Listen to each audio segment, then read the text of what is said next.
రైతు సోదరులకు అందరికి నమస్కారం అండి. ఈ రోజు మనం బియ్యం సూగూరు గ్రామంలో ఉన్నాము. రైతు పేరు గౌడప్ప గౌడ. ఈయన సూపర్ బంటి దాదాపుగా 26 ఎకరాలు సాగు చేసినారు. సూపర్ బంటి కేవలం సూపర్ బంటి మాత్రమే 26 ఎకరాలు సాగు చేసినారు. ఏ విధంగా కాయ పగిలింది అనేది ఒకసారి చూడండి. మీరు చాలా నీట్గా స్పష్టంగా నీట్గా పగిలిందండి. మీరు ఎక్కడైనా చూసుకోవచ్చు.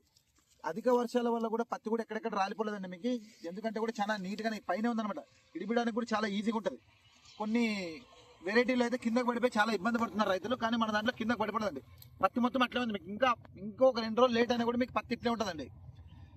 అందులో ఉండే మెయిన్ స్పెషాలిటీ, సూపర్ బంటిలో స్పెషాలిటీ మెయిన్ అదేనండి. ఒక 2 రోజులు కూలర్ లేట్ అయినా కూడా మీకు ఈజీగానే మీకు పత్తి నిలబడుతుంది. కాయ మీద అట్లే నిలబడుతుంది. చాలా ఇడిపడానికి కూడా చాలా ఈజీగా ఉంటుందండి సూపర్ బంటి. మీకు ఎక్కడైనా చూసుకోవచ్చు. మీరు 60% వరకు మీకు 5 గవ్వలు ఉంటుంది. 40% వరకు 4 గవ్వలు ఉంటుంది. సూపర్ బంటిలో సీడ్ కౌంట్ కూడా బ్రహ్మాండంగా ఉంటుందండి. చూసుకోవచ్చండి ఒకసారి ఇక్కడ.